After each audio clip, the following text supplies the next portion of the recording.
Included in each section of the interview was a question that outlined details of a specific foreign culture's norms or practices. These questions served to both gauge how the people I encountered perceived other cultures and to expand the boundaries of their social bubble. We called these kind of questions comparative questions, as they made our interviewees compare their own culture to foreign cultures. No, not really. No.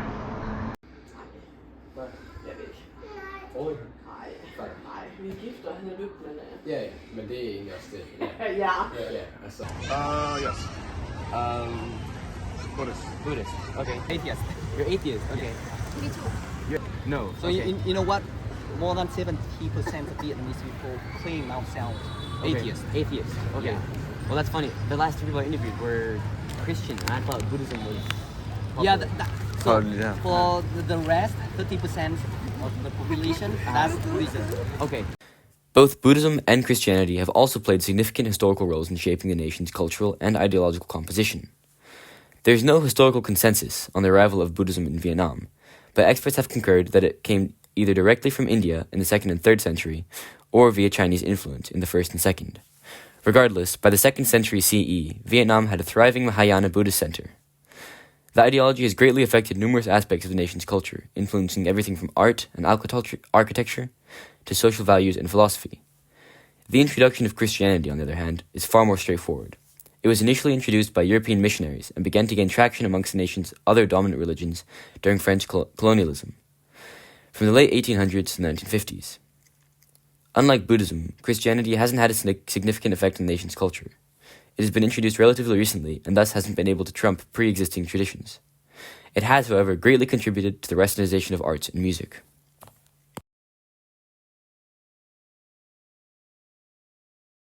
Mostly folk cultures, like our ancestors. We all have altars in our family. Okay. So that's how we practice.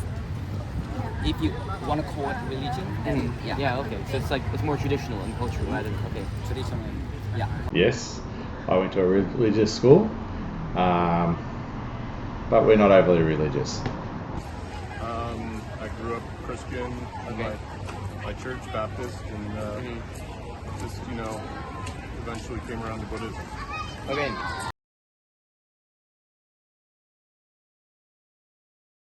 Om jeg kender som ikke nogen, der er specielt religiøs, men jeg har hørt en præst, der er en præst, hun sagde, kunne man andet, så kunne man da bede sig fader om aften.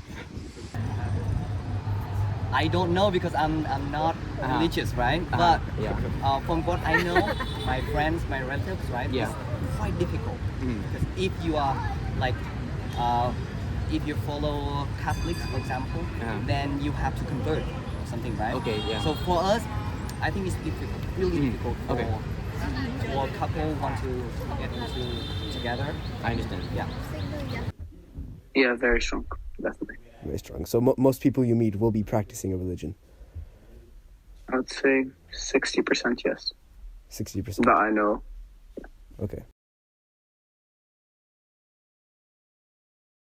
Du har fået en kasse bajer til at slå til i hvert fald 2 måneder, så går du ikke rent blandt dig. Nej. Jeg drikker slet ikke. Nej, det er så nej. Jeg gør det heller ikke. Nej, en gang til noget julefrokost eller noget som helst. Hun gør, jeg gør ikke. Jeg har en idé om, jeg skal være fuld, og så drikker jeg 3 drinks, så gider jeg ikke noget. Nej. Så kan vi så tale om, hvordan det er. Ja, det sker meget sjovt, ja. Og alkohol i... Australia, we socially we do drink. Do we drink at weddings and different times, but not not so much other times. But yeah, we drink here quite regularly, I suppose. Nej, ja. Hvis det er julefrokost. Ja, vi får da en snaps også, og vi får også en cognac til kaffen. Ja, okay.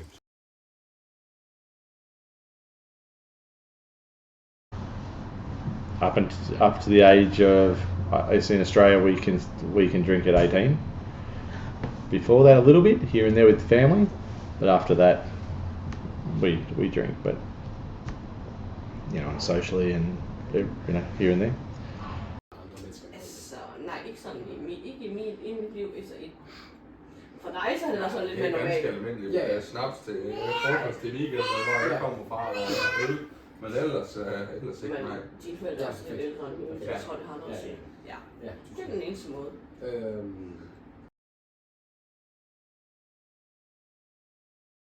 I mean, it's easy for us to get alcohol. Yeah, okay. Any age we can buy. Yeah. But I think that's why when, for example, in the United States, right, they have very strict rules about the age where you can get to buy alcohol. Yeah. But here it's like freely. It's very, so very, that's why we don't feel like that's the things that we really want, right? So I think that's one of the reasons why we feel like it's no. So yeah. when you're sitting at like the table with your family having dinner, will people be having like a glass of wine or some beer? Is that normal or not really? In the older generation, men usually they drink during dinner, but now I think the younger generation they don't. What about women? Nope. No No, drinking? no. Okay. And For women, no. Even younger generations, is it the same? If idea? they go out with friends, then yes. Okay. Herude altså? Ja.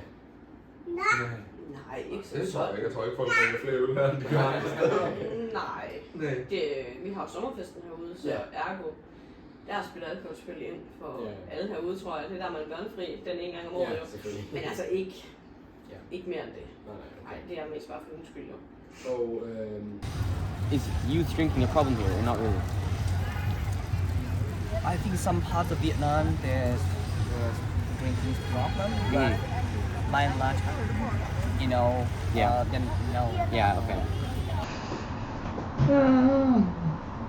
Well, since our local community is very multicultural,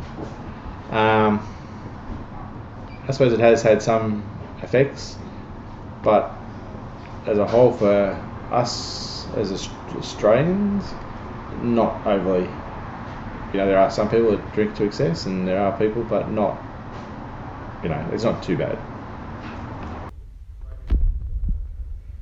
I believe there is some sort of alcohol culture, and depends where you go, I guess, because there's a lot of Muslims who don't drink in this country.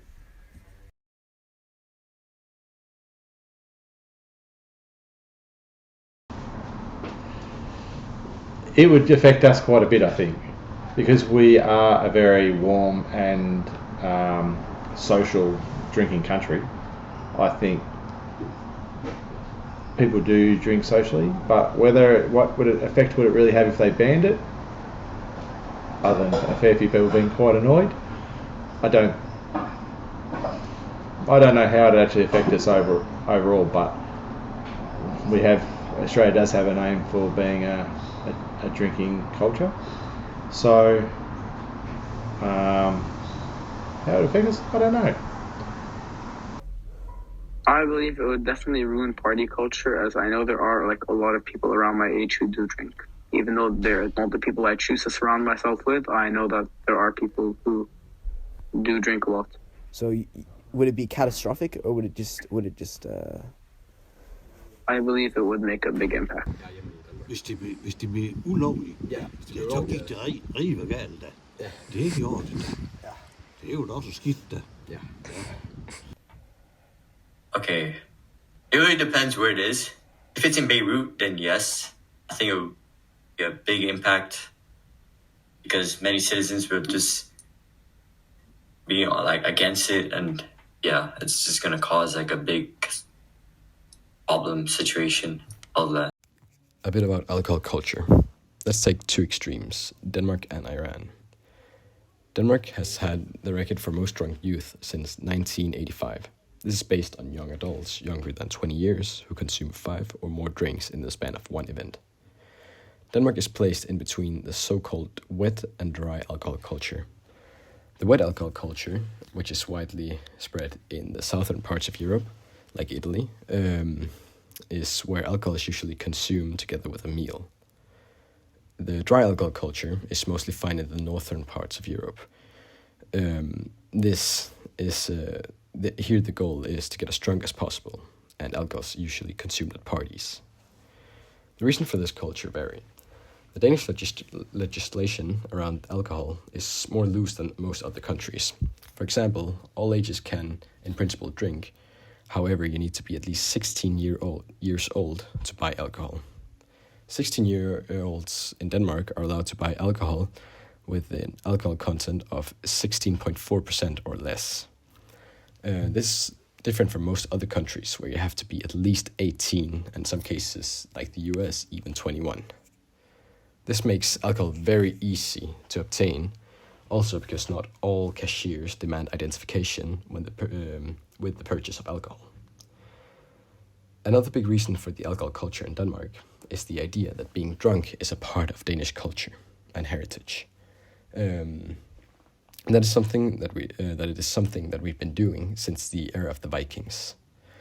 Alcohol has also become such a big part of youth culture that it's almost impossible for young people to acquire any form of social status without becoming moderate drinkers. Iran is quite the opposite. Ever since the revolution and establishment of the Islamic Republic government in 1997, alcohol has been strictly prohibited by law. Those who break the law can be fined, lashed, or even serve prison time. The only exceptions for this law is well-established religious groups, such as Christians and Jews, who are allowed to consume alcohol under specific conditions, which include religious purposes and only in churches and private homes. The reason for the strict rules concerning alcohol is because alcohol is considered haram, which means forbidden in Islam. Islamic religious authorities use the Muslim holy book, known as the Quran, for confirmation on the matter. The Quran states that any form of intoxication is the work of Satan and is therefore prohibited. People of both countries might find the other culture bizarre or strange, although some might find the other culture or a mix of cultures to be ideal.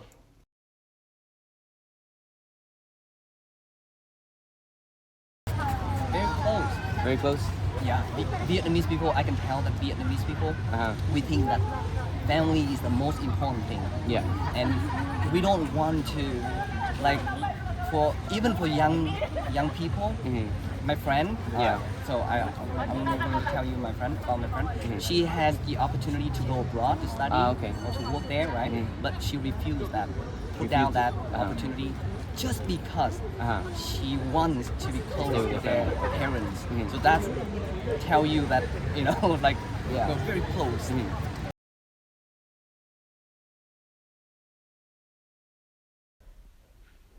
It's usually a mix for my mom and my dad. It really depends on what the plan is. Okay, so it's 50-50, you would say? Yeah. Okay. I'd say me, but, Kelly would say otherwise. No, I think we share our roles. Kelly makes a lot of decisions for the home, and because Kelly and I work together too, so we do very much share what we do. Because only because we do work and live together, so it is quite. Once again, that's why we are quite close too. Now it's more equal. Yeah. Now, I mean, women can be the breadwinners of the family. Yeah. Okay.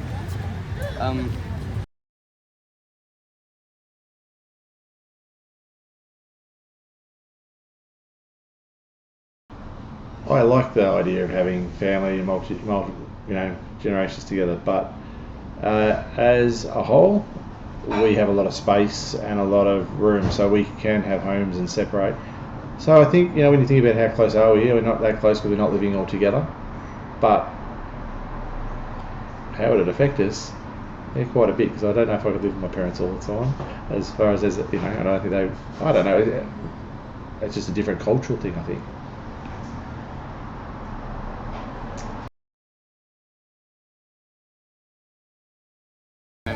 Your mom? What are you guys? My mom, We do respect our elders, as you said, for Vietnam, right? Yeah. Yeah, so we highly respect our elders.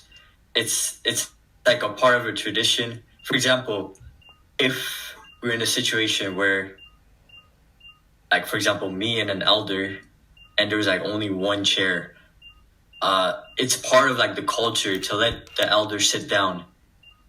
Like, it's just for respect, as he has more experience and he's just older.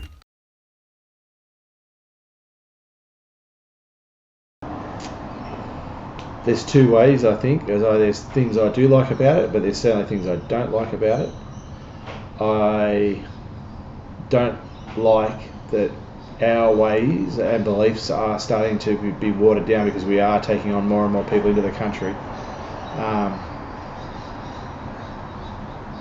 I'm a firm believer that you come and live in a country and you accept their way of living and you live with them and you take on the country that you're living in, where Australia now is at that tipping point where we're going more multicultural than the residents that were here. We're finding it's very multicultural. So we're getting a lot of people from all around the world, which is a good thing for a lot of things.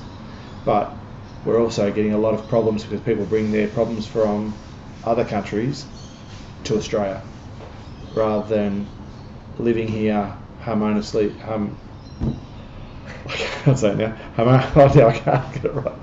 Harmoniously, I can't say it. But living together, and accepting everyone.